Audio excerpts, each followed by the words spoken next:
Esto es Subterfuge Radio. Buenos días, buenas tardes, buenas noches. Desde el estudio Alfonso Santi Esteban de la calle Almirante os damos la bienvenida a esta 50ª mesa de Casa Cabestany, primera de esta cuarta temporada que, como siempre, celebramos en Subterfuge Radio. Defensores de Roma, Coliseo, Senado y pueblo romano. Aquí tenemos para todos pan, circo y boogie boogie.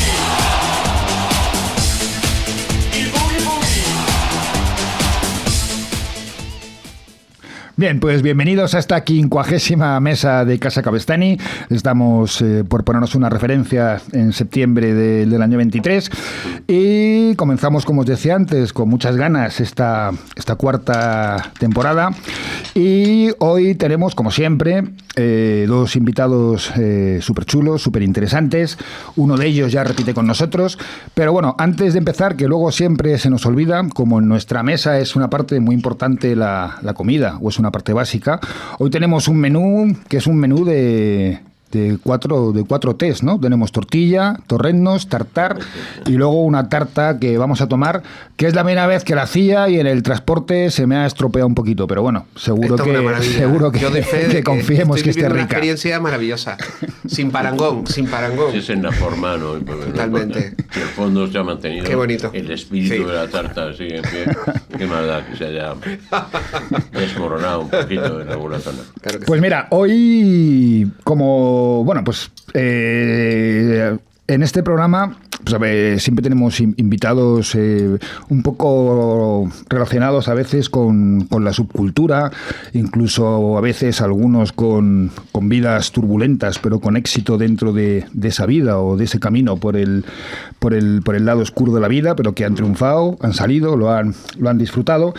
Y dentro de esas vidas turbulentas a mí se me había ocurrido que porque es un tema que a mí me ha fascinado de siempre, que es la España negra y la crónica negra. Había una canción de Defcon 2 en su día que decía: España ahora y siempre es negra como el betún, que es la primera pregunta que haré a nuestros invitados, porque tengo dudas de que sigamos siendo una España negra o que nos guste la España negra o no.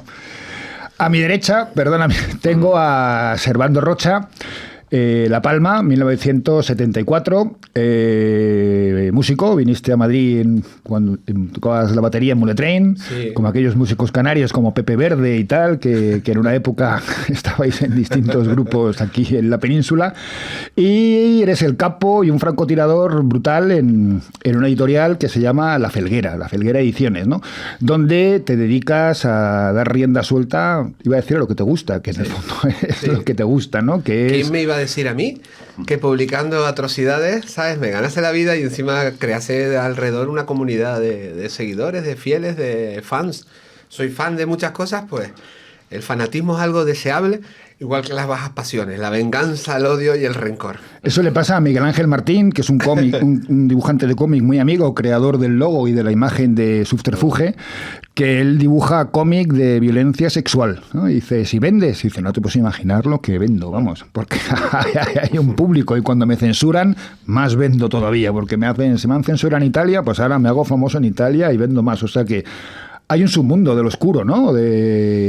Sí, porque yo creo que tiene que ver con la naturaleza humana. O sea, la primera vez se dice que el origen de la pintura es el momento en el que representamos no a la persona que estaba, por ejemplo, en una cueva, ¿no?, sino a la sombra que proyectaba. Un ser humano cercado por líneas, por sombras, ¿no? O sea, nos interesa más lo que no vemos que lo que vemos. Es como cuando nos dicen eso de: hay dos caminos. Uno, a mí me pasó yendo en un libro que escribí de una banda de motoristas tipo Ángeles del Infierno, pero negro, también Harley Davidson, 1%, tal, y me fui a California, a Oakland, a conocerlo. Entonces llegamos a un pueblito de 80.000 habitantes, que yo no tenía ni idea de ese pueblo. Nos paramos en un motel llamado Hawái. O sea, era como, sabéis que Estados Unidos es todo como los tópicos se cumplen.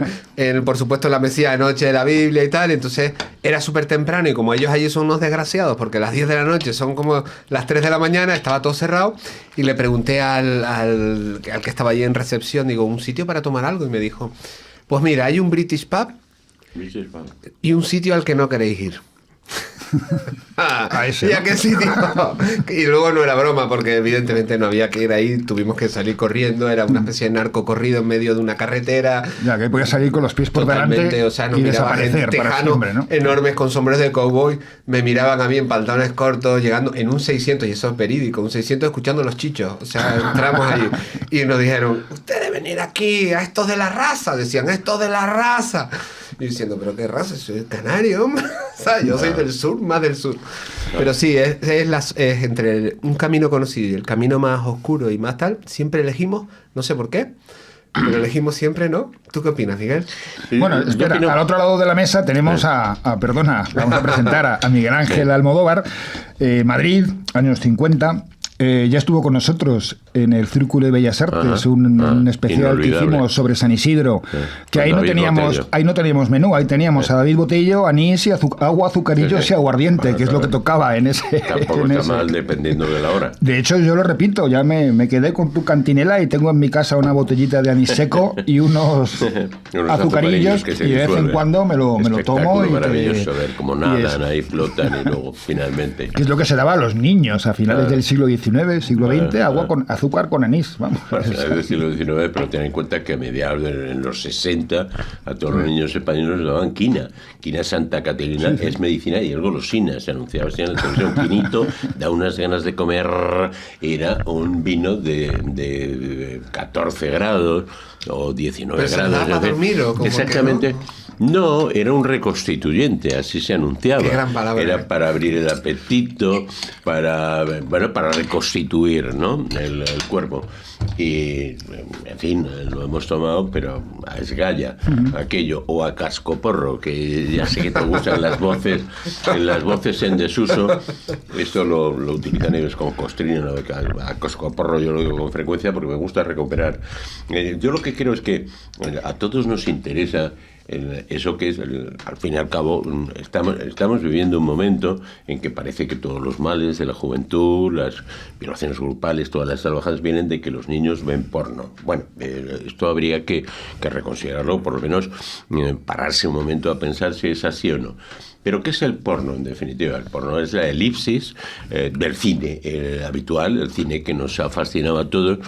Cuando en Lo que el viento se llevó, Clark Gable coge a Scarlett O'Hara, ¿no? La coge por las escaleras y la sube, 5 o 6 peldaños, en la escena siguiente, Scarlett O'Hara se despierta con una cara de haber pasado una noche felicísima.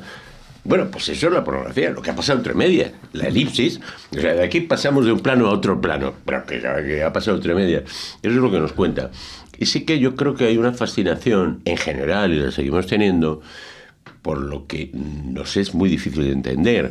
Ahora mismo estamos con un paisano descuartizador en Tailandia, que bueno, se manifiesta ante la policía con una frialdad explicando cómo hizo, que, en fin, fuera lo que fuera, que no voy a entrar, lo juzgará quien lo tenga que juzgar. Pero claro, le estamos dedicando horas, días, semanas de televisión. ¿Por qué? Porque resulta inconcebible. ¿Y qué es lo que ocurre? Yo en criminología... Miguel Ángel es periodista, sociólogo, criminólogo, gastrónomo... Pero en criminología, y eso parte, digamos, el periodismo en criminología parte de Truman Capote en La sangre fría. Al final son dos hermanos maltratados, abusados sexualmente, tal, y uno va por la senda de la barbarie criminal y el otro, pues no sé qué hace, la señora tiene sus hijos y va a trabajar todos los días. Y eso es lo que yo creo que al final a Truman Capote le hace no pedirle al gobernador, que tenía potestad y tenía quizá fuerza para hacerlo, que le conmuten la pena. Porque yo creo que hay Pero la crónica negra realmente empieza desde que el hombre empieza a saber expresarse por escrito, ¿no? Pero mira, al concepto que voy... Yo estoy convencido de que existe la maldad absoluta, la maldad por la maldad. Quiero decir, tratar de explicarlo todo, que es en lo que nos hemos metido, ¿no? Nos hemos metido y por eso de ahí la fascinación por todas esas historias. Porque queremos encontrar una explicación y a veces no la tiene. Hay gente que mata por el gusto de matar, sin haber sido abusado sexualmente, sin haber tenido unos antecedentes como figura en los manuales del FBI de maltrato animal o de no sé qué. No, hay niños que disfrutan quemando con una colilla, un pájaro, tal, y niños que eso no les produce ningún placer. Yo creo que existe el mal. Pero, ¿por qué el éxito? Y vuelvo a eso, porque todos tratamos de entender y todos tratamos de justificar. Este señor es que tenía un problema, le dieron una pedrada de pequeño y tal, ya lo tenemos explicado. Nosotros nunca seremos así. Nosotros no seremos como él. Y eso nos conforta. Yo creo que nos conforta y al mismo tiempo nos excita. Nos excita saber que hay otros mundos y que hay otras historias, ¿no? Yo durante casi 2 décadas, porque yo estudié Derecho. Estudié Derecho. Sobre todo tú. Antes de ganarme la vida como editor, escritor, yo durante 18 años fui abogado. Ajá, en ejercicio. Sí, en ejercicio, en penal. Ajá. O sea, y pues era el típico abogado un poco de causas perdidas y tal, pero también llevé el turno de oficio y llevé narcotráfico y en este caso defendí una asesina, a una asesina. ¿Y qué aprendí yo de una asesina, una italiana que además fue en 4 meses habían llegado a España y ya se habían metido en un bucle en Móstoles de marginación, de drogas, malvivían en una casa que alquilaban. No era una habitación, alquilaban sillones para yonkis, para pincharse dentro, ¿no? Y entonces una discusión a las tantas en medio de la noche sobre una bombona de butano. Acaba fatal. Sí. Una cosa más. Y entonces le pinchó con un cuchillo, pero le pinchó con un cuchillo que me acuerdo que cuando fui a ver el expediente, ¿no? Lo cogí así. Y entonces pasé las hojas así, pero la primera vez que vi el expediente. Entonces aquí había unas hojas como más duras. Era papel fotográfico. Entonces lo abrí y me acuerdo que me dio un mareo. Porque la muerte hay un momento en el que yo creo que cuando entra el color, ¿no? Por ejemplo, los grandes fotógrafos de crimen en Chicago, la época de los gángsters, en blanco y negro, hay una belleza en la fotografía. Cuando llega el color, la muerte siempre es cutre, igual que cuando pensamos, cuando sublimamos el suicidio, luego mueres cagado, mueres en una postura horrible, el suicidio no es bonito, o sea, no es Larra se dispara a la cabeza, pero tenía allí a la hija o la sobrina de 5 años que fue ayer. Pero probablemente hubo una pérdida de control de esfínteres. O sea, yo vi el cadáver allí de ese hombre tirado. Y además era un cortito pequeño y fue como en las películas porque él hizo, me ha pinchado, mi cliente era italiana, me ha pinchado la italiana, dijo, y no le salió ni sangre. Y salió a la calle con otro yonki y cuando salió justo empezó a sentirse mal, vino la policía y como en las películas, con la policía allí, ¿quién fue? Él es consciente de lo último que vas a decir, que son los jueces, le dan muchísima importancia y dijo, ha sido la italiana y murió.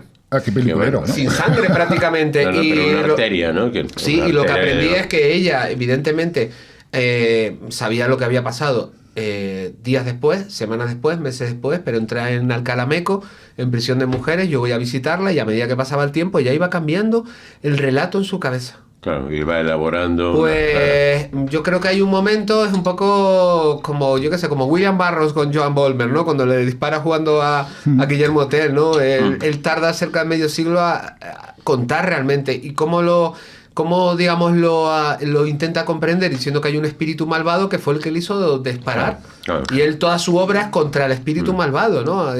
Entonces... Pero ¿no creéis, o quizás yo, que soy un pirado o un friki, que antes había que es lo que me gustaría que tratáramos, había un romanticismo en la crónica negra? Yo creo que en la crónica en España, que habría que situarla en el semanario El Caso. Bueno, antes estaba el Sucesos, ¿no? Otro había Sucesos, Mundo Criminal. Sí, los Sucesos, Mundo Criminal, claro. Pero bueno, el Caso fue el que... había reporterillos o reporteros el franquismo, que esto lo dirige además un falangista de reconocido prestigio para el régimen.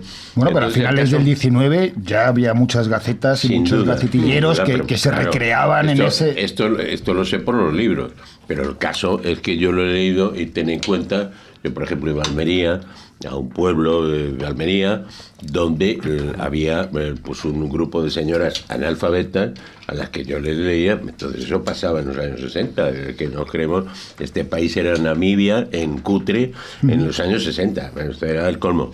El Caso era un periódico semanal dedicado a sucesos que estuvo en España desde el 52 al 97. Exacto. Y se hacía en Almería. Con la condición... ¿Eran 3 asesinatos a la semana? ¿Eran? Uno asesinato a la semana. No, a la semana uno solo. Había que elegir, si había 3 había que elegir uno. Y entonces, curiosamente, el caso, para mí, es el refugio de la verdad en España. En España está prohibido durante toda la dictadura decir ni media verdad. Y entonces, mientras en el Nodo sale el caudillo Franco inaugurando una presa, tal no sé qué, o cazando un cachalote en el Cantábrico de 40 toneladas, los disparates humos de una España ficticia, de una España paralela que se inventa el régimen, como lógicamente en todas las dictaduras, el caso habla de la puñetera realidad. ¿De qué habla el caso? Del hambre, de la miseria, de un padre que vive en 7 en una chabola y viola a su hija, en fin, de algo verdaderamente, bueno, lo puedes considerar monstruoso, pero es la realidad, es lo que está pasando. Y el caso, durante muchísimos años, todos estos que has dicho que no los he restado, pero sí, muchísimos... 40 años, más de 40 años. 40 años, lo que está contando es la España real. Mientras la dictadura, que, bueno, como pasaba en tantas cosas, como pasó en los doblajes de Mogambo, ¿no?, que al final es un incesto. O sea, al final lo que parece no incesto, la censura, pues era lo que era. No vamos a entrar en eso. Pero el caso es el único atismo de libertad y de realidad que hay en España. Es decir, te dice lo que está pasando. Por eso, por ejemplo, el crimen de Jarabo, el famoso Jarabo, tiene el éxito mediático. Colas inmensas para ver las sesiones y demás. O sea, fue una cosa bastante... Claro, y además pues, se vendían los puestos en la cola, aquello fue un acontecimiento. ¿Pero de Jarabo se hizo algo o qué? ¿O que se vendían los puestos para...? Bueno, Jarabo fue un juicio público. Jarabo fue un asesino que os aconsejo ver una serie que hizo Televisión Española hace muchos años, La huella del crimen. Del abuelo de Tailandia, por cierto, que estamos hablando. ¿Ah, sí? Claro, el actor era el abuelo. Sí, Sancho Gracia. Claro. Y hay un episodio dirigido por Juan Antonio Bardem que es Jarabo con Sancho Gracia y se te ponen los pelos de punta de recordar el episodio a veces, vamos. Sí. De recordar el episodio y recordar... Un señorito cocainómano, rico, vividor. Claro. Y que está en el lado oscuro, ¿no? Claro, pero es la primera vez que se ejecuta en España. En España, pues desde Fernando VII se hace esta ejecución a garrote, el famoso garrote vil, y es el primero que se ejecuta a garrote desde que lo ha inventado Fernando VII, que tiene unos antecedentes de tipo formado, formación universitaria en Estados Unidos, familia rica, su tío es el presidente del Tribunal Supremo de España, que eso no me pasa nunca. Todos los ejecutados. Hay una película excelente, vamos, que nadie se puede perder, que es Queridísimos Verdugos. En esa película salen los 3 últimos verdugos que hubo en España, vamos, en ejercicio. Entonces tú te das cuenta de que la diferencia, la línea que separa al verdugo del reo es debilísima. Es el mismo individuo que por azares está en un lado o está en otro.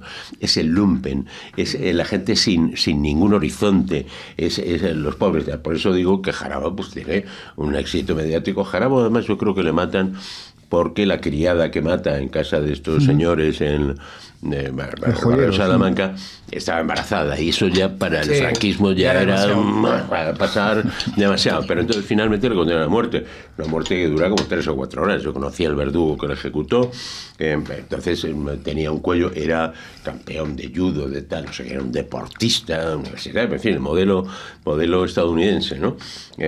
Bueno, aquello costó Dios se ayuda. Como sabéis, los verdugos llegaban a las 10 de la noche, dejaban la herramienta que llamaban el garrote que le habían dado en la audiencia. La audiencia llegaba, los conducía a la Guardia Civil, los dejaba en la cárcel, y a partir de ahí... Eso lo retrató perfectamente Berlanga en el verdugo. Lo retrata con datos. Arrastrándolo ahí. Lo retrata con datos. Es la escena impresionante en ese patio, ¿no? Casi un frontón, parece un frontón. O cuando llega y le... En el que el reo, yendo muy mal, va en un poco de mejores condiciones que su Pero ejecutor. cuando llega a la cárcel y empieza a poner los arreos de matarlos en la mesa del poli, el policía. Es que está en el verdugo de Berlanga se favor. explica muy bien la realidad. Llegaban a las 10 de la noche en la cárcel y entonces empezaron a tomar café y coñac. Entonces cuando llegaban el alba, que era la hora, creo que sea las 5 o las 10 de la mañana de la ejecución, el verdugo estaba en unas condiciones que es que no sabía ni quién era, ni cómo se le daba la vuelta a aquel manubrio. ¿Qué iba a hacer, no? Entonces, todo eso al final lo que retrata, insisto, es una España de verdad, una España real, salvo el caso de Jarabo, pues en el Monchito, tal, pues medio borderlines, o sea, gente que no sabe muy bien ni lo que hace, tal.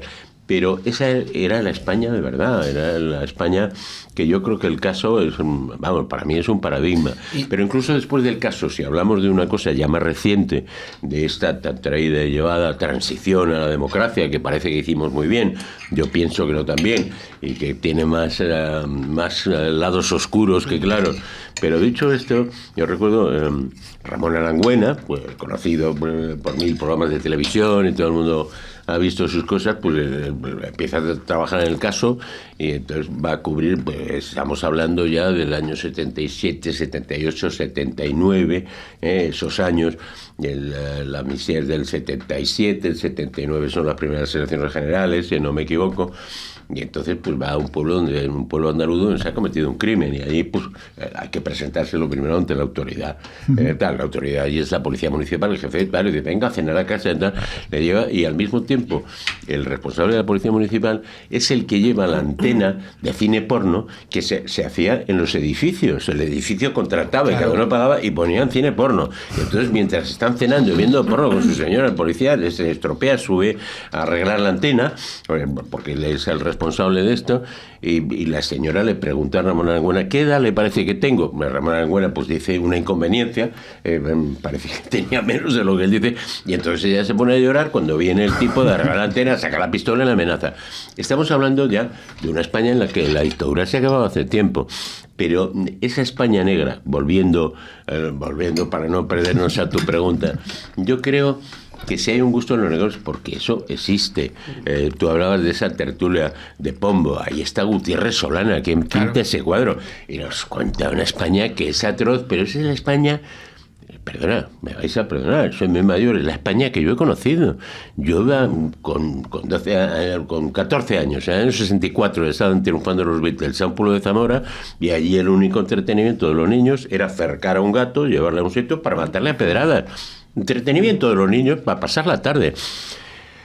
Ojo, aquello era la Edad Media, pero con unos ribetes pues de nacionalcatolicismo, de Mantilla y Pineta. Además, el caso ejemplifica cosas, porque, por ejemplo, la colección completa del caso lo tiene el CEU, la Universidad CEU. O sea, una universidad vinculada al Opus Dei. Entonces, eso un poco define España, la España negra, un poco. España es un país anodino, tranquilo, hasta que de pronto deja de ser anodino, tranquilo. A la mínima se desata un porturraco, a la mínima, ¿no? Y es verdad que Solana lo reflejaba Goya, pero Goya reflejaba la sangría y el salvajismo francés, pero el salvajismo español también. O sea, son dos hombres dándose garrotes mutuamente. Y en el caso de la crónica, por ejemplo, los primeros periódicos de sucesos, de crimen, primero, está hablando yo qué sé, 1880, 1870 y algo, son simplemente pequeñas secciones dentro de la correspondencia de España, pero se empiezan a dar cuenta que vende un montón. Porque somos morbosos. Sí, yo he estado en la Biblioteca Nacional con los sucesos, que creo que es de 1880 aproximadamente, que es el primer periódico, digamos, imita a los periódicos que ya hay ingleses, ¿no? Vinculados a este rollo de un penique, ¿no? De las Newgate Novels, ¿no? Realmente eran las historias que salían de la prisión de Newgate, y muchas veces contadas por los carceleros, que se convertían en escritores. Todo era mentira, porque era como, no, y me contó su biografía antes de morir, o sea, ¿no? Y entonces aparecen los sucesos, aparece todo lo demás, pero es la misma época en la que, de alguna manera, el crimen se intentaba comprender por medio de las teorías del Lombroso, por medio de la frenología, o sea, que es un poco lo que dice Miguel Ángel, o sea, todo lo que es desconocido nos crea terror.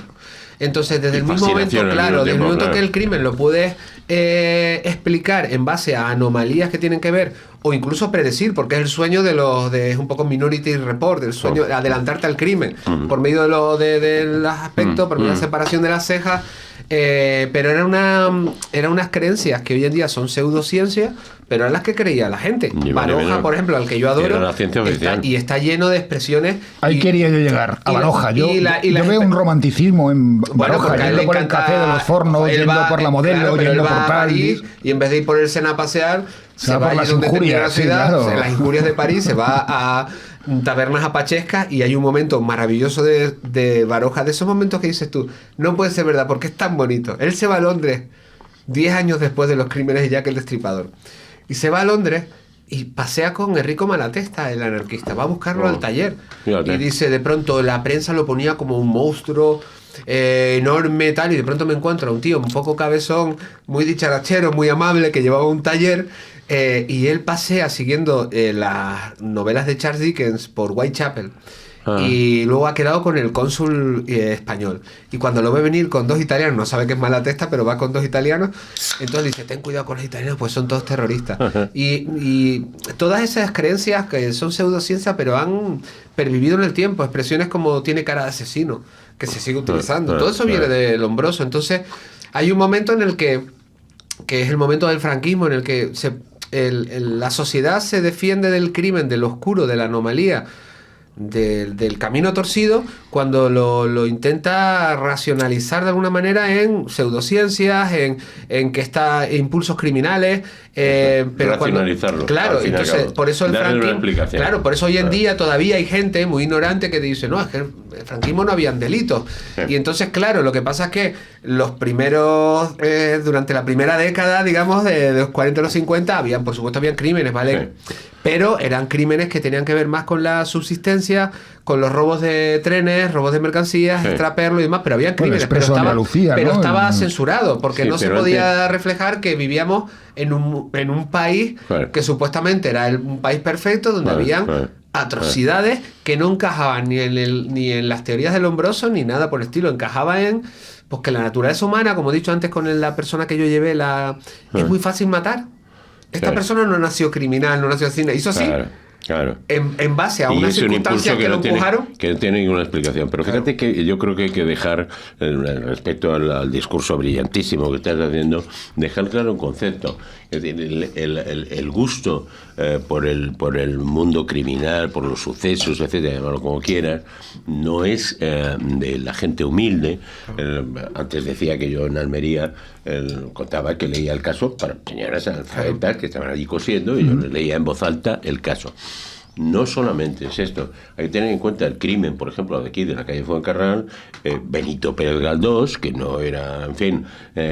fascinado con Higinia Balaguer. Además, mi teoría es que estaba enamorado. Claro. Estaba fascinado totalmente por Higinia Balaguer, la supuesta Higinia Balaguer, autora. La supuesta autora, la asesina, él cubre para el diario La Nación, es decir, estamos hablando de un mundo ya medio globalizado, cubre todo ese crimen, pero su churri de mucho tiempo, doña Emilia Pardo Bazán, condesa de Pardo Bazán, de las cartas que han aparecido. Sí, pero claro, es que ella, a mí me llama mucho la atención que cuando esta Higinia Balaguer es condenada a ser ahorcada, me parece, en lo que ya se acaba de inaugurar, que es la cárcel Modelo, donde están los... Baroja está por ahí, en una de las lomas viéndolo. En el Cerro del Pimiento. Claro, pero a las 6 de la mañana. No es que fuera una cosa cómoda, que ya que paso lo veo. O sea, quiero decir, hay que poner... Dicen que habían 20.000 personas viéndolo. Claro, es lo que yo quería decir. Entre esas 20.000 personas no eran bárbaros aulladores, ni eran tan, no sé qué, eran intelectuales de prestigio. Bueno, tú lo has dicho, has nombrado Solana. Tú ves los relatos de Solana y qué casualidad que Solana de pronto va por el hospital de San Carlos y voy a entrar para ver una autopsia. Voy a Tetuán y ¿a dónde va? A los cementerios. O sea, Solana es que ve las piezas y lo que le gustaba era... El prostíbulo de Solana, y ves un prostíbulo lúgubre y impresiona, ¿no? Las obras, y el otro, hace poco vi una exposición con unos cuadros de Solana tan grandes como esa pared, y se te caía el alma a los pies al verlo. Pero pasaron muchos años. Era brutal, vamos. Los franceses nos venden una cosa de Picasso que dice Le Demoiselle de Aviñón, que no son de Aviñón, son de la calle de Aviñón. Es un burdel de Barcelona, en la calle donde él vivía, y que frecuentaba ese burdel, donde sale... Pues, y Miguel, ¿tú no crees que hay una conexión? Porque a mí me encanta eso, que un poco nos define como país, porque... True Crime y Crónica Negra hay en todos los países, pero España tiene algo muy particular, que es ese rollo de que no es casual, que el caso esté vinculado al Opus Dei, en el SEO y tal, que de pronto venía ahora a la cabeza por lo de Solana, el cuadro famoso del Pombo que pinta Solana, se descubre no hace pocos años que él recicló un cuadro, Solana, y el cuadro era un cuadro religioso. O sea, que está todo conectado, la religiosidad, el culto a la sangre en el sur, la aparición de la Legión, Millán Astray, la necropolítica, los cantos a la muerte. Uno o de sea, tus libros, España Salvaje, la portada es... sí, o sea, ya de nos hecho, trae bien mutilado, vamos. los legionarios. Y el prólogo lo hizo Jorge Martínez de Los Ilegales. Y él me llamó desde México, que estaba de gira, y decía, ¿pero qué problema tienen los legionarios? ¿Qué les molesta de la foto? Dice, no.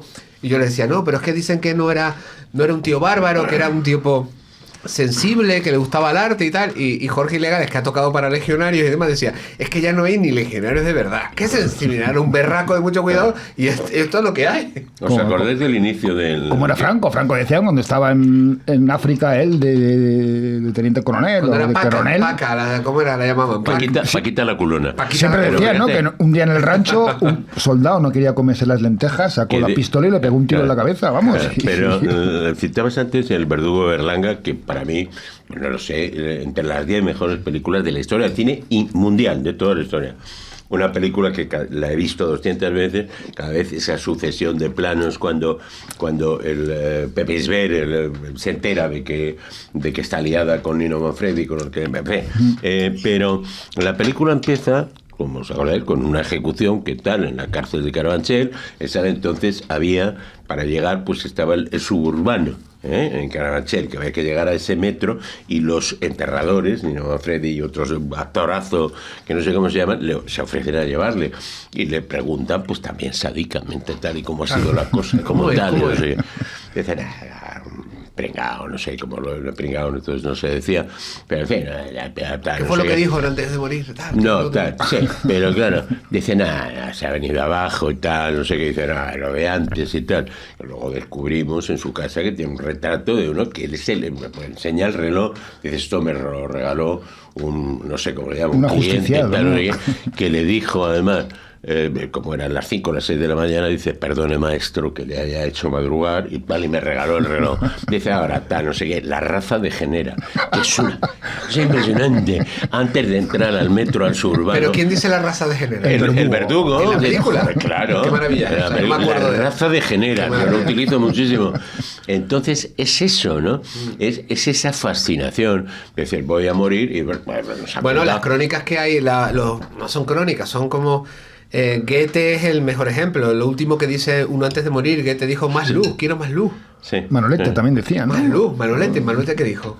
Luz, más luz, creo también. Molaría que alguien dijera algo anodino, algo, ¿sabes? No. Pero mira, de Manolete, por ejemplo, porque es la acogida mortal de ciego de cocaína, decían, ¿no? Vamos a ver, Manolete hacía entonces las Américas, que eran, pues era Colombia, México, tal, eran 3, 4, 5 meses. Era una gira que duraba muchísimo, y entonces pues supongo que aviones de Iberoamérica pues saldría uno cada mes, ¿no? La cuestión es que él conoce a Lupesino le mete directamente en la cocaína. Entonces hay un testimonio, el control de fronteras lo llevaba entonces la Guardia Civil con sus tricornios y tal. Y entonces cuando venía Manolete a hacer las Américas, decía, maestro, tal, puede abrir y tal alguna maleta. ¿Para qué? Para hacerse una foto con él. Ahora con él se disculpa, miraban nada lo que traía. Entonces traía una caja de zapatos llena de cocaína. Una caja de zapatos, donde venían los zapatos. Dije, y esto, maestro, está diciendo, esto es una cosmopolo para garganta, en fin. Entonces lo cierra, se hace la foto, que es a lo que iban, y se hace la foto. Entonces, eso es conocido, no es conocido. Estamos en el centenario ahora, ayer, bueno, el 13 de septiembre ha sido el centenario de la primera dictadura en España, ¿no? De Miguel Primo de Rivera. Miguel Primo de Rivera toma el poder en el 23 y en el 24 sale la primera ley, digamos, antidroga en España, ya forzada, digamos, por el movimiento internacional. Y él defiende, el 24, pillan a la caoba, claro, una prostituta sevillana, que traficaba cocaína, era consumidora, y él se coge y tiene los santos cojones, pues con perdón, de sustituir al juez, y como el presidente del Tribunal Supremo quita al presidente del Tribunal Supremo para que la que va salga y libre de poder bajar. Que la empieza a criticarlo, lo manda a Fuerteventura. ¿Cómo? Claro. Y luego escribe ese poema y tal, que es maravilloso, contando que ha tratado a España como la puta que le gustaba. Hablando de Valle Inclán, contaban que cuando vuelve de México y le dejan vivir en el Ateneo, vive en un colchón relleno de marihuana. ¿Quién? El Valle Inclán. Bueno, es que Valle Y Inclán que ya le invitan a irse. Valle Inclán tiene un libro maravilloso, bueno, tiene todo es maravilloso, pero que no se había o reeditado, de que es él hace de periodista en un frente de guerra. Él va a la Primera Guerra Mundial y él va a Francia y él no va a ser un periodista al uso, evidentemente, porque es Ramón del Valle Inclán. Entonces el tío dice una cosa muy curiosa, se llama Visión de Medianoche, creo que se llama así, Visión de Medianoche. Y entonces él dice que él no puede estar en todos los lugares al mismo tiempo, que están pasando Extravagante cosas. ciudadano le llamaba Miguel Primo de Rivera. Y entonces coge y hace una crónica en el que él va contando lo que va pasando de episodios de guerra en distintos lugares al mismo tiempo. Entonces él dice que su pipa de Kif le proporciona esa capacidad de tener una doble visión. Entonces no es un cronista de guerra, porque no se le puede pedir a Ramón de Valle Inclán que haga una crónica al uso, pero él es... Sí, pero él está sale de las trincheras, vamos, él entra en una trinchera. Sí, sí. Pero es que es curioso porque además lo que plantea, que en el fondo es una de los grandes bases de la crónica negra, del true crime, de la novela policíaca, que es la delgada línea que hay entre el mal y el bien, entre el policía y el ladrón, entre el verdugo y el criminal. Sin ninguna duda. ¿Por qué? Pues por muchos motivos, pero por ejemplo aquí en España tuvimos yo creo que hay un policía que me fascina, que es Mauricio Carlavilla, que es como es el aprendiz de Comín Colomer. Si tú vas ahora mismo y tú quieres saber historia de la masonería o de la izquierda en España, tienes que ir a la Biblioteca Nacional y hay una sala, la sala, el Fondo Comín Colomer. Antes era una sala, son 15.000 ejemplares requisados por Comín Colomer antes de la guerra y durante la guerra, y esos requisamientos muchas veces pues condenaban a muerte a las personas que estaban ahí, pero han sobrevivido porque él los conservaba.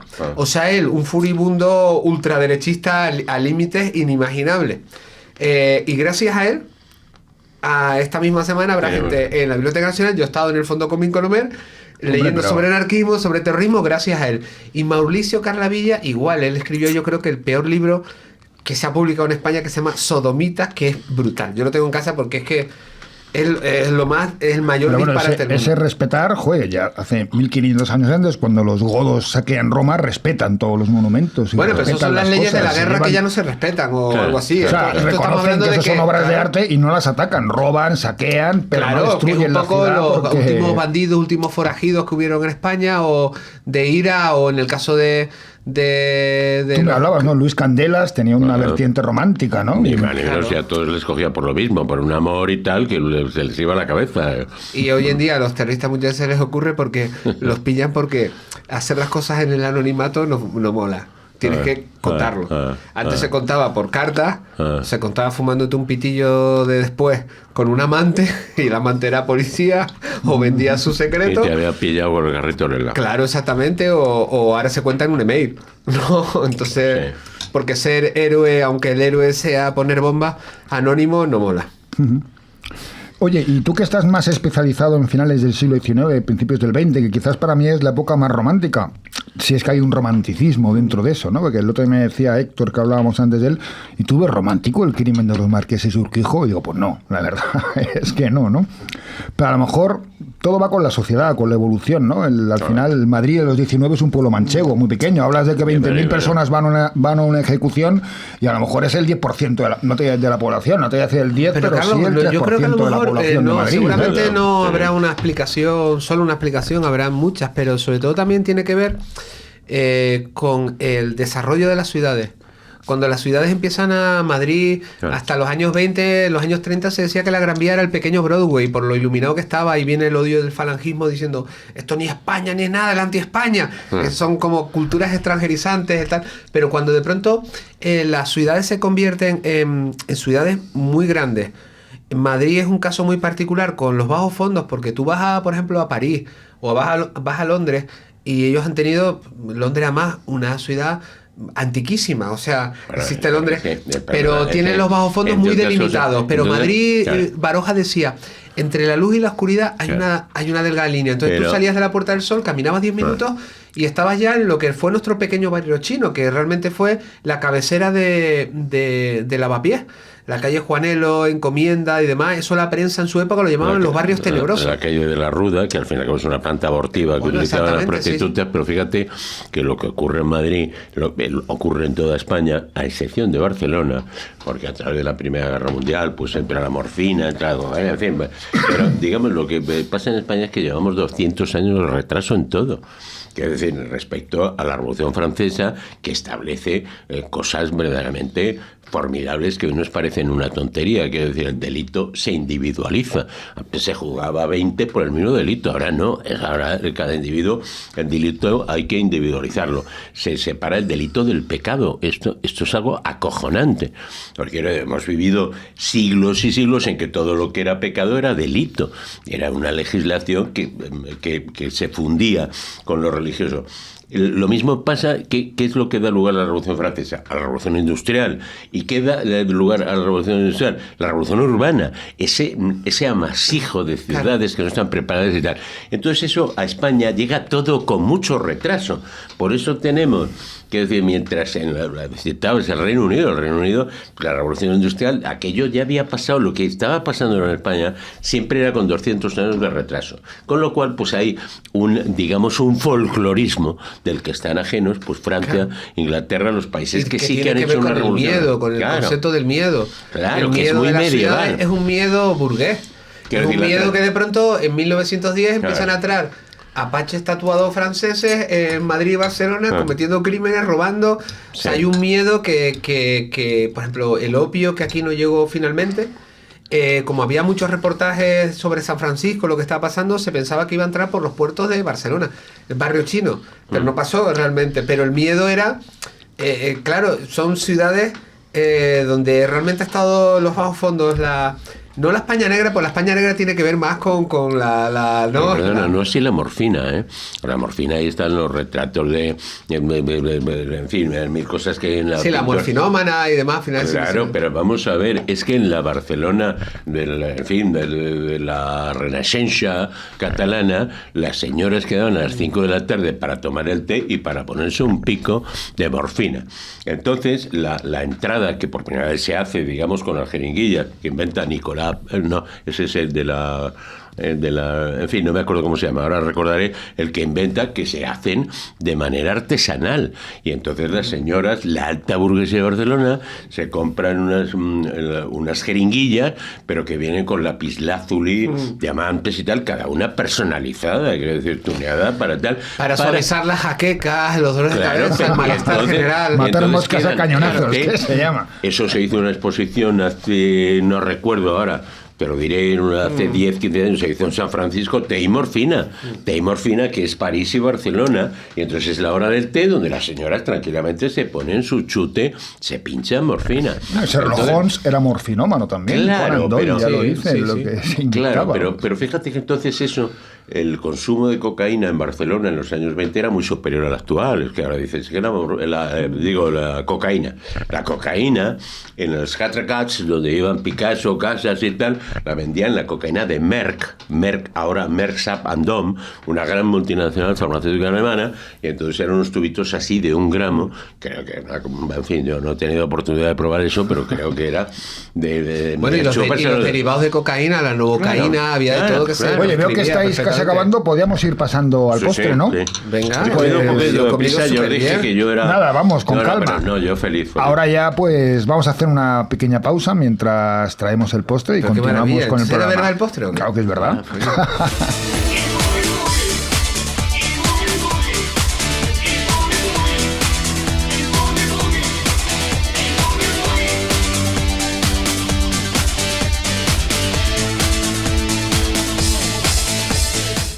Bueno, pues ya estamos de vuelta, estamos tomándonos el postre, que es la cuarta T del programa, que es una tarta de limón. La primera vez que la hacemos para venir, con el transporte se nos ha desmontado un poco, pero a nuestros comensales parece que les gusta, y a mí también. Está deconstruida, está deconstruida. Hace poco estuve, en fin, en el 50 aniversario del golpe de Estado en Chile, y curiosamente me entero, pues el acto tal, pues comisiones obreras y Unión General de Trabajadores y Trabajadoras, con lo cual, o yo me equivoco, o le falta una T a las siglas, ya tiene que ser UGTT, pero eso del lenguaje inclusivo, en fin, ya sé que no es, pero lo cito, me llama la atención que ahora sea Unión General de Trabajadores y Trabajadoras, por si las trabajadoras no se habían dado por aludidas.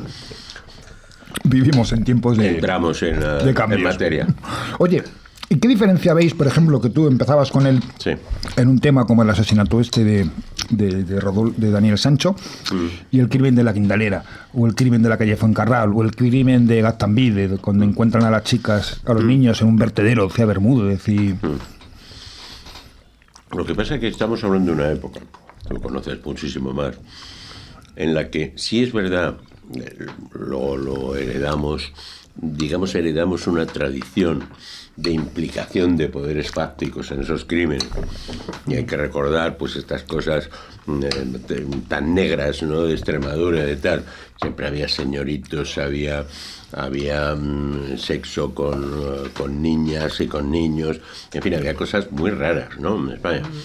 Claro, esto ya se prolonga y llega pues hasta un disparate fabulado en Las Niñas de Alcácer, pero en aquella época sí que había detrás cosas que había que ocultar y que había, en fin, no sé, yo creo que hay muchos casos en los que había, digamos, un señoritismo que le gustaba, pues como ahora esto del snaf, que no sé qué parte de cierta o no, en todo eso, pero que había... Bueno, el caso, por ejemplo, Fuencarral fue el primer crimen mediático, siempre se dice eso porque realmente es que las crónicas eran diarias, la gente esperaba al día siguiente para leer lo que había pasado, o sea, no era evidentemente la inmediatez de internet, pero casi, o sea, incluso hay una cosa muy curiosa, y es que el Jack el Destripador, que es el mismo año que el crimen de Fuencarral, en 1888, las crónicas de Jack el Destripador en Inglaterra aquí se siguen todas, pero no diariamente, pero semanalmente, o sea, la gente sigue lo de Jack el Destripador. Y durante varios meses, y de eso publicamos también en La Felguera un estuche, se pensó que Jack el Destripador, es muy disparatado esto, pero me encanta, porque se pensó que Jack el Destripador estaba aquí en España.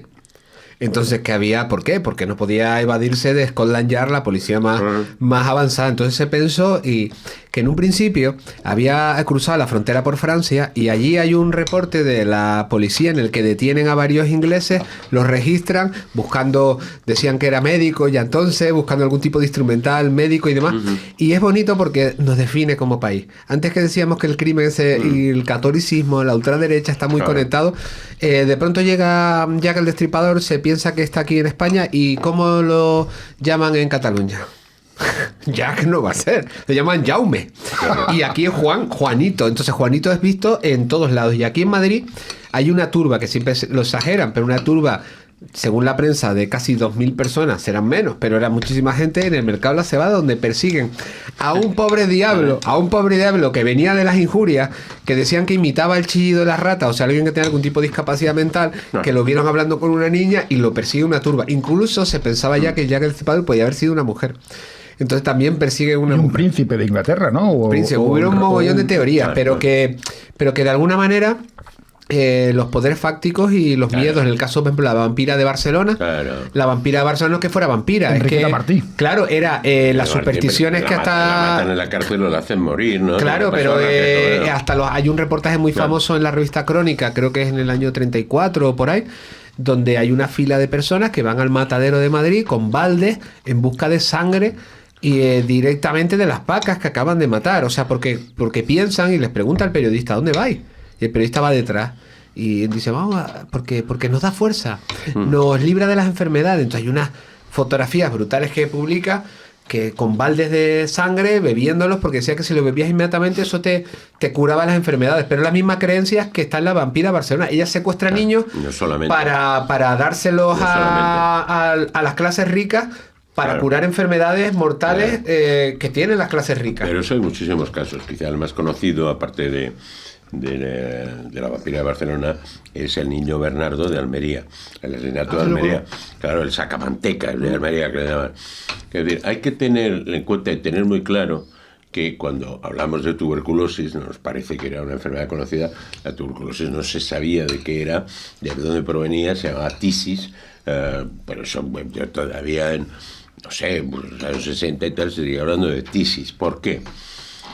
Porque a partir de que Koch descubre el bacilo de Koch que la provoca y Bachmann saca la streptomicina para combatir la tuberculosis, entonces empieza a tratar. Hasta ese momento estamos hablando de la streptomicina en los años 50. La streptomicina solo se vendía en Madrid en chicote junto a la cocaína. Y la penicilina, ¿no? Y la penicilina y la streptomicina.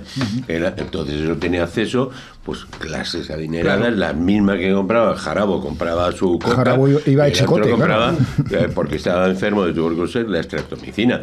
Entonces, hasta ese momento, ¿qué se piensa? Que la sangre de un niño mantecoso, las mantecas, no la sangre, la manteca, digamos, el tocinito del niño, era lo que podía curar la tuberculosis. Encontrar en los años 20, 30 en España un niño gordito, claro, que no fuera, quiero decir, cuya desaparición no provocara ningún conflicto, era francamente difícil.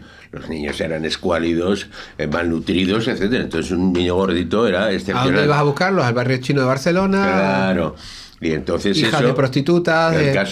El caso de Almería, el sacamantecas de Almería, que se llama el Leona, el que da muerte, tal, pues son círculos siempre, al final, círculos de poder, porque al final siempre hay alguien arriba dispuesto a pagar por las mantecas, la grasa de un niño, digamos los Michelin de un niño, pues una fortuna para igual que hoy en día con los vientres de alquiler, pagas porque una persona en necesidad te geste un niño. Que no estamos hablando de finales del siglo XIX, estamos hablando de la mitad del siglo XX. De la mitad del siglo XX, cuando todavía había esas creencias. Madrid está rodeado en la carretera de Colmenar y toda esa carretera que va hacia el norte de sanatorios que fueron sanatorios antituberculosos. Se creía entonces que lo mejor era pues llevar al enfermo una buena comida, una buena tal, aire libre, aire puro. Claro, el vacío de Koch se ponía gordito, se ponía encantado. O sea, quiero decir que eso era acelerar la muerte del paciente. Pacientes muy ricos y qué tal que iban a estos sanatorios antituberculosos. Y eso hace 4 días. Ahora convertidos pues en otras cosas porque ahora no tiene sentido. Pero que si vas por la carretera de Colmenar, pues está lleno de sanatorios. ¿La lección de eso no crees que puede ser que cuidado, porque la ciencia del pasado hoy en día la vemos con los ojos de la pseudociencia, en plan, y a lo mejor la ciencia de ahora la veremos en el futuro como una pseudociencia, unos disparates tremendos? Probablemente, yo no creo que tanto, porque ahora ya tenemos un bagaje científico extraordinario. Hombre, si en un futuro genéticamente no puedes tener enfermedades, pues lo de ahora era qué hacían, si ahora no hay enfermedades. Sacamantecas, que si existían sacamantecas. ¿El hombre del saco de qué proviene? Pues normalmente del tráfico de fronteras, o de gente que pasaba café de Portugal y entonces hacía... Bueno, como todas las mitologías, el lobesome, el hombre lobo, el no sé qué, todo esto viene un poco de eso, ¿no? Pero los sacamantecas siempre vienen de gente que intentaba curarse, gente con muchísimo dinero, gente rica que intentaba, pues, lógicamente... Tenías que crear, al final, la cúspide, el culpable no pagaba nunca. Pagaban los que habían cometido directamente el crimen, porque el otro decía, no, es que yo no sabía, tal. Tenía abogados y tenía... En fin, se salvaba. Pero que todo eso es muy reciente. A veces nos parece que es... Hubo un presidente del gobierno del siglo XIX que... previo a ser presidente, no me acuerdo quién era, defendió a un reo, ¿no? Defendió a un asesino, sí. ¿no? Es que no... Sí, o sea, no... Sí, no, ya me saldrá el dato. Pero España es muy de todas esas creencias, ¿no? O sea, Franco vivía rodeado de artilugios esotéricos extraños. España tiene el récord mundial de magnicidios, de presidentes del gobierno que se han sido ejecutados. Antes hablábamos de Pepe Isber en El Verdugo. Pepe Isber representó en Canalejas en Manuel Pardiña, exactamente. Asesinato de Canalejas en la ciudad de Canalejas. Fantástica, sobre todo porque luego tiene de rodaje real que le llevan al Panteón de Hombres Ilustres, y entonces todo eso es Pardiñas una maravilla. que había sido medium. ¿Sí? Entonces el anarquismo y el espiritismo estaban muy unidos, y él llevaba supuestamente llevaba, de hecho cuando lo ponen así, que es un poco las dos muertes a Canaleja, lo llevan allí, lo miran todos al otro lo tienen allí tirado en... No, le ponían de pie. Sí, lo ponían de pie así. Le paró la gente, ¿no? La foto de Mateo Morral, la foto famosa de Mateo Morral así puesta. Pero eso era muy normal, como si estuvieran vivos y se hacían fotos junto a él, vamos. De hecho hay un pueblo en Almería o no sé dónde que tenían como tradición sacar a los muertos de las tumbas y se hacían fotos con ellos y luego los volvían a enterrar. Como la foto que le encanta a Carlos Areces. Yo alguna vez me encontraron en el rastro con esas fotos, las fotos mortuorias post-mortem de bebés, ¿no? Que es dejarlas allí como en un estado idílico, como quieras recordarlos, ¿no? No solamente mascarillas funerarias, que se hacían mascarillas funerarias y se hacían embalsamamientos. El actual Museo Antropológico, como sabéis, donde está una de las cosas más visitadas de Madrid, que los madrileños no conocen, que es el gigante extremeño. Que ahí está, están sus huesos y está porque el doctor, que no recuerdo el nombre, la paseaba que muerta, ¿no? La paseaba por el retiro. No muerta, momificada. Momificada. La paseaba por el retiro. Claro. La vestía, la ponía bonita. Y celebrar los cumpleaños y tal. Esto hasta que se muere ya su mujer decide darle cristiana sepultura a ambos, a la hija y tal, pero hasta ese momento. Esa cultura está en España. Gómez de la Serna también estaba fascinado con los maniquí. Supuestamente se le murió uno con su gran humor. Decía que se me ha muerto, un maniquí se le rompió y que se sacó muchas fotos con ella. Y era como la película esta grotesca de José Luis López Vázquez, esta que se le muere una, ¿no? Y que tiene una... Bueno, la de Berlanga, ¿no? Con tamaño natural. La de Berlanga, tamaño una muñeca. Volviendo a otro Berlanga, el del Palacio de Linares, ¿no? Que él hace ahí escopeta nacional. Qué maravilla. ¿no? Bueno, todo eso tiene una leyenda. ¿Cómo se llamaba? Pues las hijas de los marqueses de Linares. Las psicofonías aquellas que estaba el padre Pilón metido. Pero las psicofonías, ¿cuándo se daban con la revista Tiempo, con un casete? En los años 80. Estamos hablando de los años 80. Bueno, esa me encantaba, esa que decía adimensional. Adimensional, o sea, es una gran palabra. Mejor que Molicia, adimensional.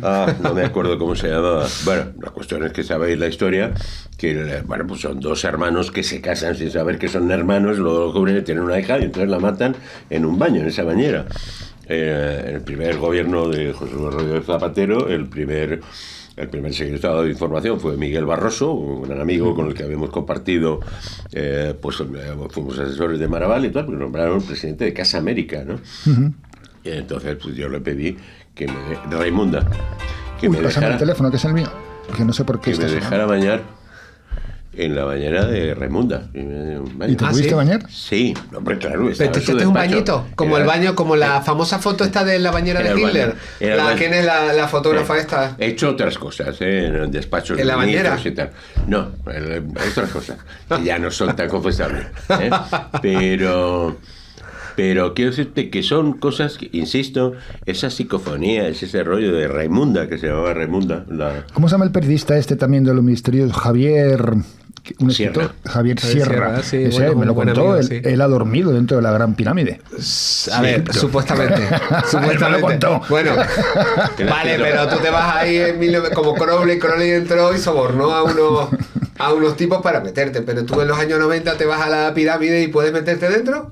Él me dijo que durmió en la Gran Eso Pirámide. dice, yo quiero creer también que así fue. Javier Serra escribió un tocho así, por cierto, lo encontré, puso una noche en la COPE mientras lo estaba presentando, y entonces, pues por la vaya, una amabilidad y una generosidad tremenda. Estamos hablando de Napoleón, que todo su libro es que Napoleón entra en esa pirámide, que Napoleón sí entra. Y sale renacido con unas visiones. Renacido a las 3 horas. ¿Por qué sale renacido?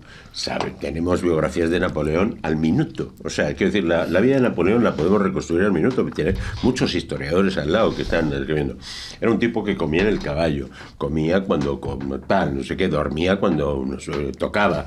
Entonces él aprovechaba, se metía en un carricoche aquello de caballo, no sé qué, descabezaba un sueñecito de 10 minutos. O sea, un sin vivir. Y entonces, hasta que llega a la Gran Pirámide, entonces en pleno verano encuentra ahí una sombra y se echa una siestecita larga.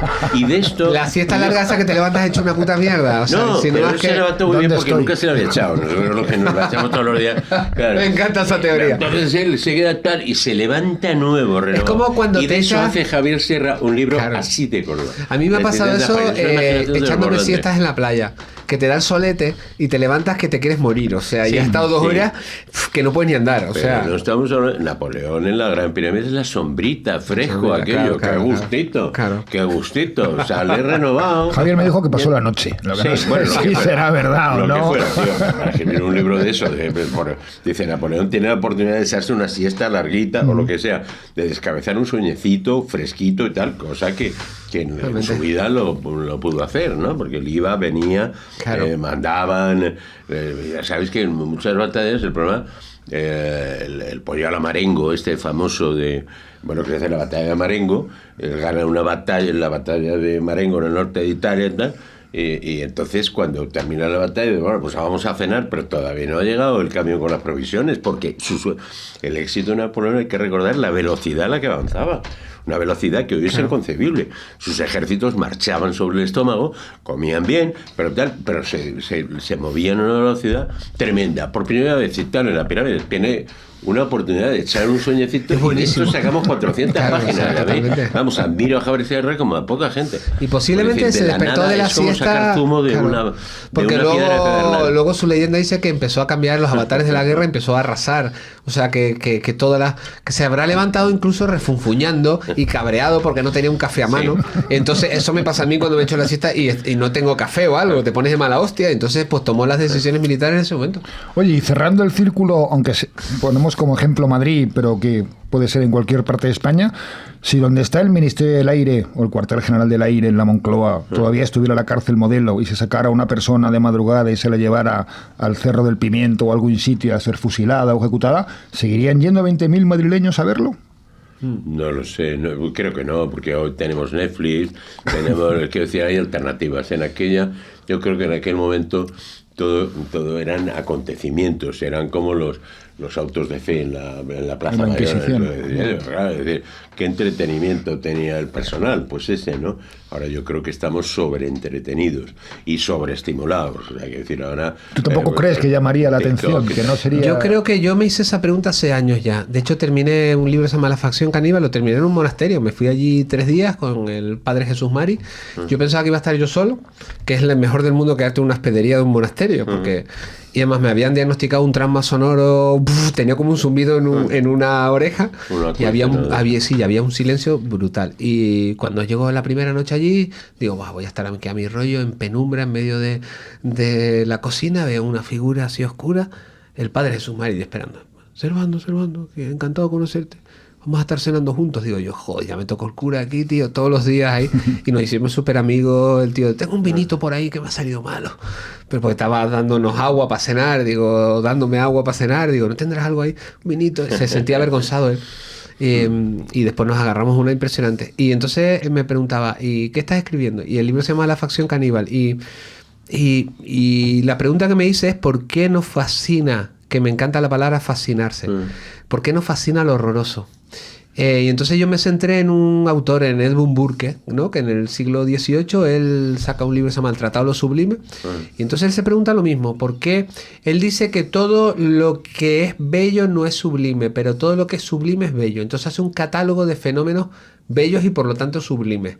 Y empieza a decir, por vez primera, estoy hablando de 1750 o 1750 y pico, esto tiene la moraleja que él va a estar luego en la Revolución Francesa, entonces todo lo que aparece allí se va a cumplir fatalmente contra él, que encima era un tío reaccionario. Y entonces dice, la oscuridad es sublime y es bella, los gritos de los animales, los objetos pequeños. Y entonces su libro empieza a generar cierta repercusión. Y en la segunda edición, como 3 o 4 años después, le piden que aclare exactamente qué ese catálogo de fenómenos bellos y sublimes. Y pone una ejecución. Una ejecución es bella y es sublime. Y entonces pone un ejemplo diciendo que en un lugar donde se esté representando una ejecución, está todo el mundo allí, una obra de teatro, y de pronto llega alguien corriendo diciendo, están matando a uno de verdad al lado. ¿Quién quedaría en la representación? Y el problema ahora yo creo que es que no hay diferencia ya entre la representación y la realidad, y por eso de pronto el asesino adolescente que entra en una facultad, una universidad y mata, antes ha visto el crimen en un videojuego, entonces no tiene una noción de la realidad de lo que está pasando, ¿no? Y la representación, ¿no? Es una...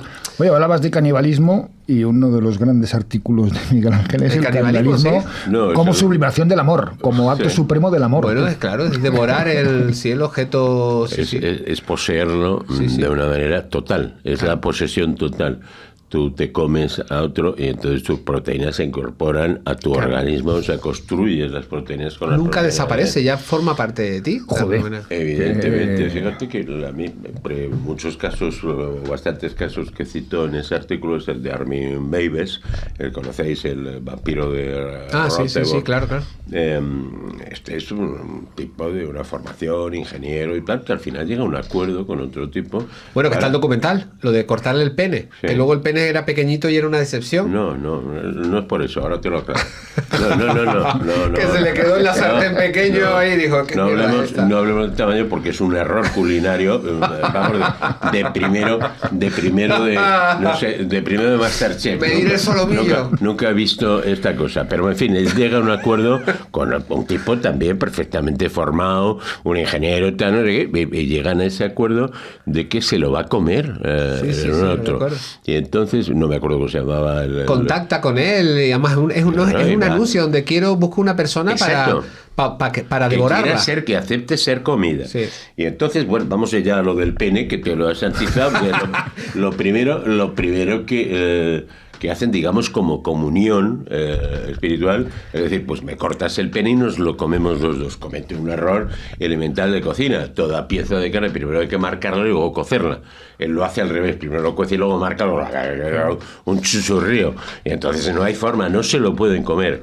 Mientras tanto, él no pueden detener la hemorragia, le ha cortado el pene y él muere pues en una bañera entre sangre y tal, no sé qué, pero haciéndole prometer a Martin Meiwes, creo que la W se pronuncia V en alemán, bueno, en fin, Meiwes, Martin Meiwes, cualquiera lo puede, Armin Meiwes, y entonces le hace prometer antes de morir, muriéndose de una manera atroz, desangrado en una bañera, desangrado por el pene.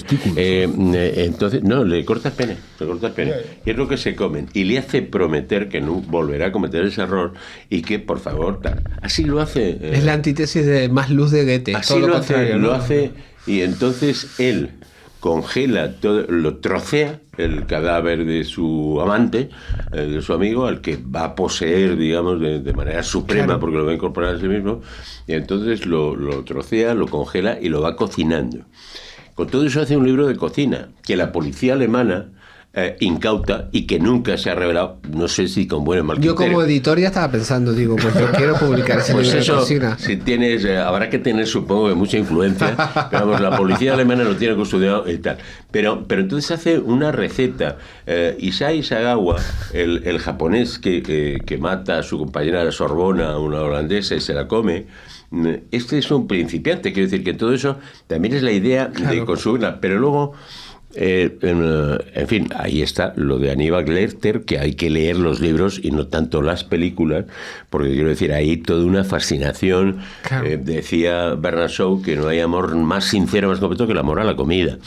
En fin, sí, todo esto no bueno, el caso de Elvis decía que en el Estudio 54 había una hamburguesa donde estuvo Mick Jagger y unos cuantos más, hecha con carne de Elvis, y que pagaron unas cantidades brutales. Posiblemente sucedió, le habrán dado cualquier tipo de carne y dijeron que entonces se comían, pero era un poco casi la expresión etnográfica del caníbal real de una tribu. Tú lo devoras para adquirir, claro, su fuerza, sus poderes, sí, ¿no? Pero no solamente eso, no solamente de manera simbólica, dice, te comes el corazón, te comes el hígado, lo que, en fin, donde se supone que está la fuerza, la virilidad, lo que sea, y tú lo adquieres. Pero también es incorporar al otro, es incorporar en nuestro lenguaje cotidiano, pues las madres les dicen, que te como, que te comería, tal, no sé qué, en el sexo oral, te voy a comer lo que sea, ¿no? El fandanguillo superior izquierdo.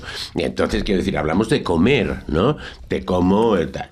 Entonces, todo eso, luego llega un refinamiento, que es la gastronomía. Entonces, el caso de Issei Sagawa, que luego ha tenido un éxito extraordinario en Japón, en programas de televisión, programas de cocina y tal, pues primero intenta comerse pues una parte del trasero y tal, el ano, tal, en fin, esto no le funciona, y luego encuentra una parte en el interior mulito, el mulito que está más que se lo hace con moutarde de Dijon, que en fin, ya más elemental no puede ser la cosa, ¿no?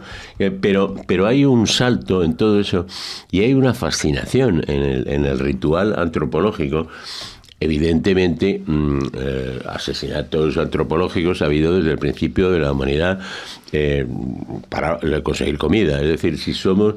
España es el único país donde, digamos, el canibalismo está constatado en Atapuerca. En Atapuerca se encuentran 6 individuos, cosa que nunca había ocurrido en la historia de la paleontología humana. De encontrar a 6 juntos nunca había pasado. Claro. ¿Por qué pasó ahí? Porque se lo habían comido. Bueno, y el ritual católico al final es comer el cuerpo de Cristo. Ni más ni menos, es una religión antropófaga. Comer el cuerpo de Cristo. Porque hay una metáfora caníbal. De hecho, en la Revolución Francesa una de las acusaciones más grandes que hacían era que eran caníbales. Sin ninguna duda. No eran caníbales, era como... Sin ninguna duda. Y además eso es una cosa de compleja y difícil explicación. Es decir, la religión cristiana se funda en esa llamada última cena, ¿no? Que sabemos, bueno, por Juan el Evangelista y sobre todo por Juan Pablo II Benedicto XVI, el Papa que se acaba de morir, Ratzinger, sabemos que no se celebró el jueves, sino en la víspera o antevíspera, como dice Juan. Pero en cualquier caso, eso es una cena judía, la cena de Seder de Pesaj, hasta la tercera copa, son 4 copas, y en la cuarta copa se levanta el jefe de esta... Ya chispado, de esta porque pan, 4 copas... Y dice, parte el pan, esto es mi cuerpo, tal, hacer esto, comedme. No hay para todos. O sea que realmente, Miguel, ¿tú crees que en la escena era que estaban ahí todos reunidos? A ver, pasó, que no eran tan blancos como parecen, seguramente eran como más tirando mestizos, que ya estaban achispados y empezaron a tirarse migas de pan entre ellos, un poco con bastante pluma entre ellos, tirándose migas y que estaba y sucedió. Es probable, claro, que las mujeres que tienen que estar sí o sí presentes en esa cena, porque las mujeres en esa cena de Pesaj que conmemora el éxodo, la salida de Egipto, son las que leen los textos sagrados. De manera que las mujeres preparan la cena y luego el servicio siempre lo hacen los varones.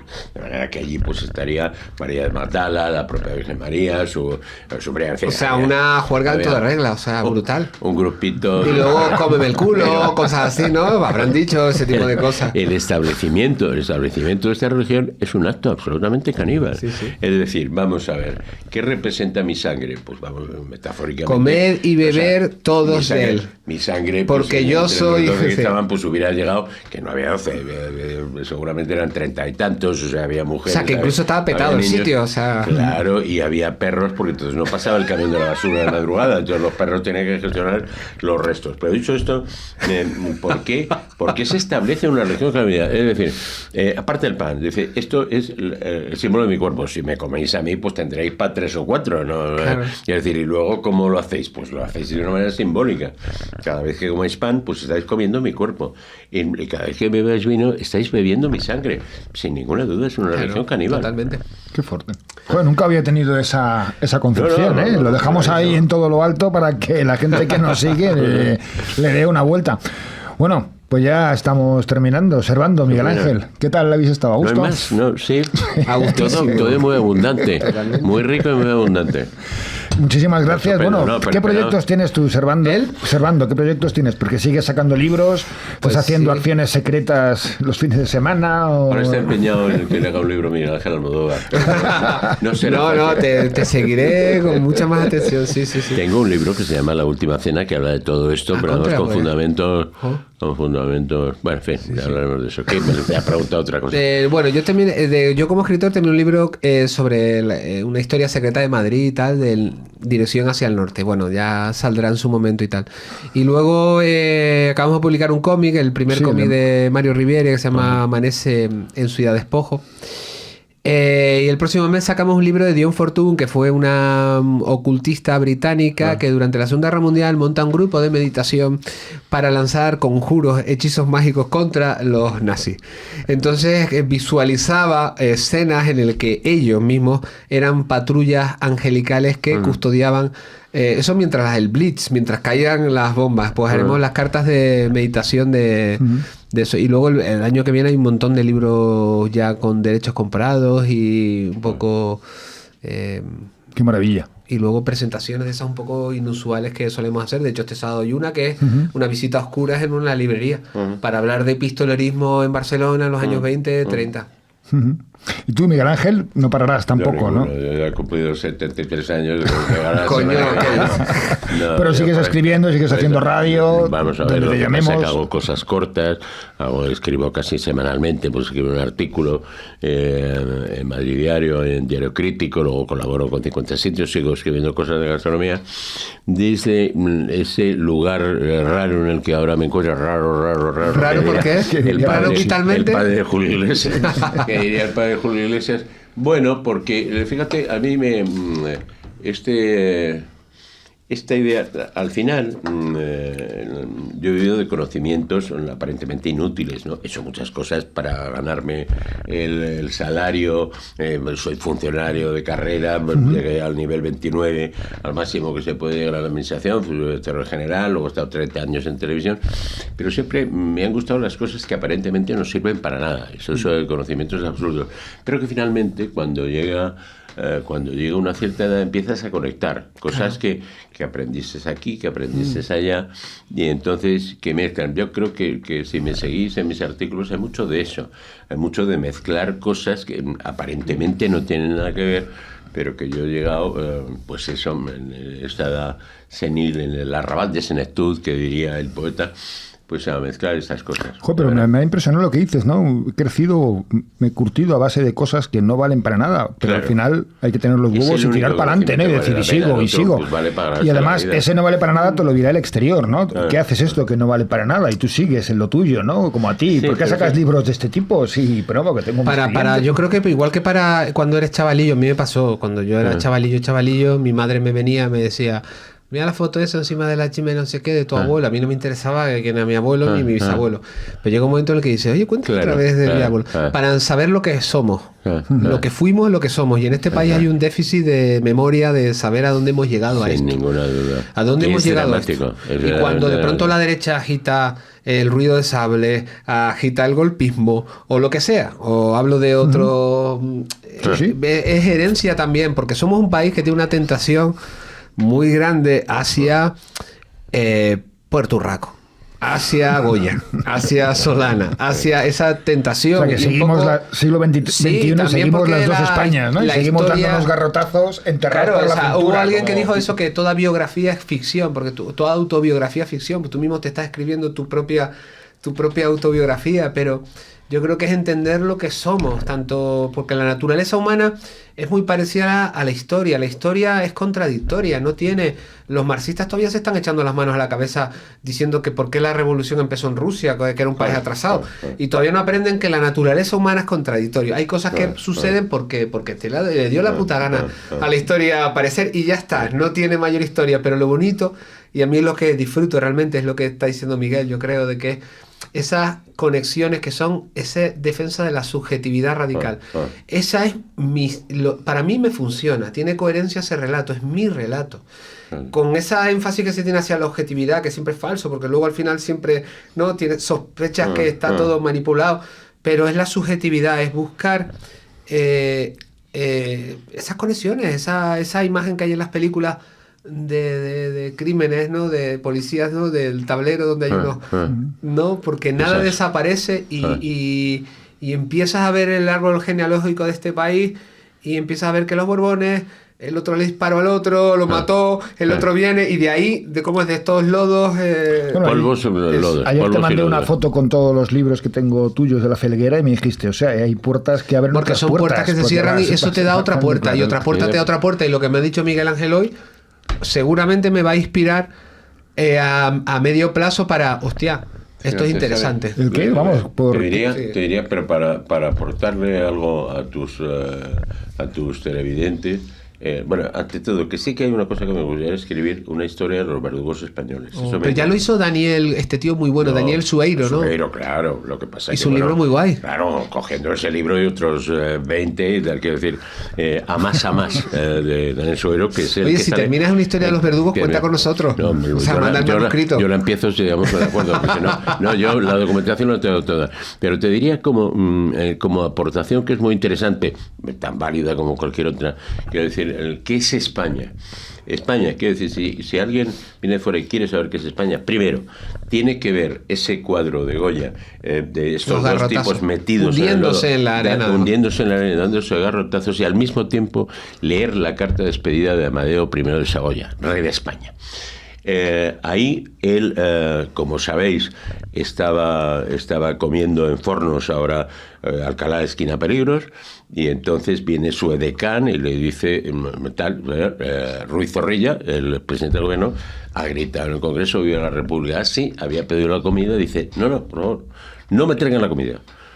Una copa de grapas, se toma 2 copas de grapas, se va a Palacio, le dice a su señora, haz aquí el pan que nos largamos de este país. Y deja una carta escrita que yo creo que es impresionante. Leer eso... Porque yo no eso, he leído la de... Pues mira, claro, aquí, dice, bueno, he venido creyendo que a este país, porque le lía Prim, o sea, Prim quiere hacer una monarquía de nuevo cuño, digamos un poco de lo que es la monarquía italiana, ¿no? Pues la unión de estados papales, patatín, patadero, pues se crea una nueva monarquía y acabar con esa nobleza española que viene de la Reconquista, ¿no? Que la seguimos viviendo, porque el Duque de Alba sigue ahí, el proyecto fue fallido. Pero la carta de despedida de Amadeo I de Saboya, que lo voy a decir, pues he venido aquí creyendo que los enemigos de España están fuera de España y están dentro de España. No. Ese discursito, teniendo siempre a la vista los garrotazos de Goya, creo que dan una idea muy interesante de lo que es España. Ya. Muy bien. Oye, pues... Digo por si a alguien le vale. No, pues yo lo voy a hacer, posiblemente esta tarde, cuando llegue a casa. Que, por cierto, en la Calcografía Nacional se pueden conseguir todavía grabados de Goya y... Sí, un sitio donde... Hechos con las planchas originales de Goya. La Academia de San Fernando de Henares, donde nunca va nadie. Pequeño museo que hay allí en la calle Alcalá. Vas allí, está desangelado eso. Y tiene un gabinete precioso. Sí, creo que en los años 80 ya el gobierno decidió que las planchas de Goya no se iban a usar más, pero hasta el 80 o 70 y tantos... Pero hasta 70 es curioso la poca reivindicación, porque por ejemplo yo vivo al lado de la supuesta donde estuvo la Quinta del Sordo, vivo a 100 metros. Y entonces ya claro, yo los lugares a los que voy siempre investigo lo que ha pasado, el territorio, no sé qué y tal. Y entonces no es que me convirtiera en Sherlock Holmes, pero le dediqué varios ratos y inmediatamente me di cuenta que la placa que estaba allí estaba equivocada, porque estaba como a tomar por culo, ¿sabes? Y para el otro lado, o sea, nunca hay... Igual que creo que fue a principios del siglo, las últimas... que además refleja muy bien también eso que es España, porque los últimos vestigios de lo que fue la Quinta del Sordo ya no existía la casa principal donde estaban las pinturas, pero existían unos cuartos de aperos, porque va Alfonso, va a sacar una fotografía, saca una fotografía de, yo qué sé, 1920 más o menos, y hay un edificio ya que se ha construido, entonces te lo puedes tener de referencia. Pero ahí en el mismo lugar donde pinta las pinturas negras, ahí se combate, en noviembre del 36, se establece hasta final de la guerra, la línea del frente, o sea que lo que dijo Goya un siglo y pico después se va a reflejar en su propia en la casa de las pinturas negras, van a estar ahí los fascistas intentando tomar Madrid. Pero fíjate que no hay una placa en el lugar que está perfectamente determinado, en el lugar exacto donde se producen los fusilamientos del 3 de mayo. Es en la subida de Paso de Moret. Claro, pero eso está exactamente debajo, son los fundamentos. Como Príncipe Pío, ¿no? No, el teleférico. Hay un parque al lado del teleférico, ahí fue. El teleférico, debajo del teleférico, digamos, el cimiento del teleférico, vale. ahí, que fíjate lo que le subieron hubiera costado. O sea, el Parque del Oeste, debajo, justo. Exacto, La Rosaleda, exacto. Ahí un poquito esos moreno. son, es la gran montaña de Príncipe Pío, donde termina Un sitio Miau, además precioso, un sitio súper tranquilo, y una escuela de cerámica al lado. Y al lado están enterrados los el fusilados cementerio- ahí, en el cementerio. El cementerio, por cierto, que hable 3 días al año. Sí, que nunca da más, ¿no? Intentas entrar, es imposible. O sea, 3 días al año, lo abren por San Isidro. Y se dieron Hay cuenta una que estaban asociación de amigos y ahí, tal. se dieron cuenta del fusilamiento porque No pasa nada porque desde la verja ves todo lo que hay que ver. al tirar los quiero decir cuerpos que de los muertos- Los días que yo porque entraba, pequeñito, ¿no? O sea, los días que allí no hay nada, o sea, quiero decir, lo que está cerrado no hay nada. Veis toda la explanadita, el jardín y tal, al lado de lo de la al tirar cerámica. los cuerpos de los muertos taparon riachuelos que había, dejó de llegar agua a las huertas, fueron a ver por qué y encontraron y ya descubrieron el fusilamiento que había habido ahí, que ahí os lo dejo para que investiguéis, que el cuadro de Goya es una copia. Goya copió ese cuadro, porque Hay teorías pero bueno, interesantes, consultadlo en porque- internet y lo porque veréis. se ha especulado mucho que el personaje central es el cocinero de Washington, porque realmente no es extremadamente moreno, parece negro. el que tiene las manos abiertas. Sí. Bueno, pero Goya copia un grabado de un fusilamiento de unos monjes en negro Italia. de Washington que escapa por una vía por la que entonces escapan los esclavos, que son unos barcos que vienen de tal y vienen a La Coruña. Bien pudiera haber llegado ahí, porque a Washington se le escapó para siempre. Por lo visto, era un grandísimo cocinero. Mira, Entonces, bueno... ahí lo dejamos, en todo lo pero alto. decir, bueno, por lo menos deja un sitio que la gente pueda ir a visitar. Es decir, aquí, Bueno, ustedes pero- han visto las fotos, ¿no? Pero no, bueno, tú hay has respeto nombrado nada. antes Tetuán, el bombardeo, eso no está tampoco señalizado, ni hay que hay nada. Nada, Víctimas nada. del terrorismo de ETA por todos lados, Pero pero... en la Plaza de Toros, debutó como novillero Manolepe, en la Plaza de Toros de Tetuán, y han puesto una mierda de placa que ni se lee. O sea, pues una cosa lamentable, un edificio horroroso, todo eso que da a la plaza, que tienen un medio parking que no es parking, en fin, ya conoces el Sí, sitio sí. donde estaba la Plaza de Toros. Una plaza importantísima, ¿no? muy bien. Pues nada, nosotros seguiríamos aquí, de hecho seguiremos cuando cortemos, cuando acabemos el programa. ¿Hay servicio Pero bueno, para recoger todo eso o no lo llevamos? os agradezco, ¿no? Miguel Ángel, Servando, Nosotros vuestra, nada, un vuestra placer. asistencia, a Estado todos súper. vosotros los que nos Muchísimas veis y gracias. escucháis. Espero que os Aquí haya, están ahí, hola. espero que Saludas, os Servando. haya gustado Lo el que la programa. gente no ve es que está- Y, la nos- KGB y ahí está aquí está en Fran, la derecha. nuestro Claro, técnico, claro. le saludamos. Tiene un cable conectado a los vecinos de al lado para ver qué dicen. Bueno, pues gracias por estar ahí Muchísimas y nos gracias. vemos en el próximo programa. Hasta luego. Salud.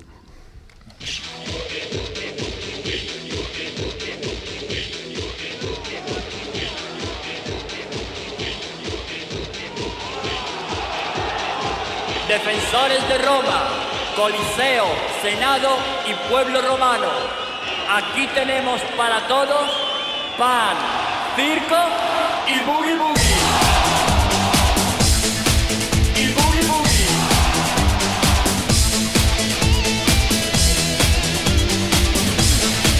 Y boogie boogie. Eres un Black Sapphire.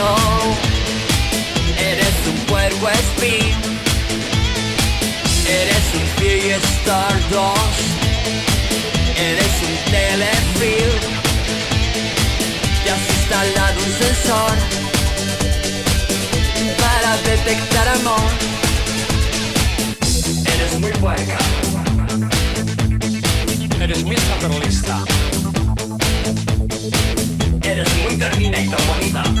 Eres una insurreccionina. Aparta chochorros, mucho plano bonita. Eres John, eres Collins, eres Nathan Collins. Eres Farra, eres Mayo, eres Farra Fates Mayo. Eres Yaki, eres O, eres Yaki O, Yaki O. Y bailas boogie, boogie, boogie, boogie, movie. Y bailas boogie, boogie, movie junto a mí. Bailando el boogie, boogie, boogie, boogie, movie. Bailando el boogie, boogie, movie junto a ti. Y boogie, boogie. Ave César, los que bailan el boogie te saludan.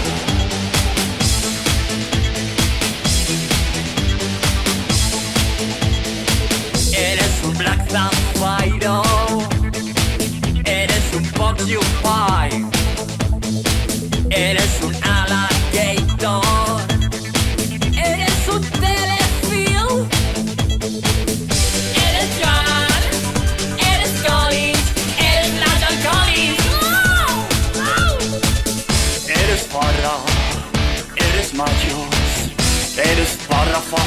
caballo.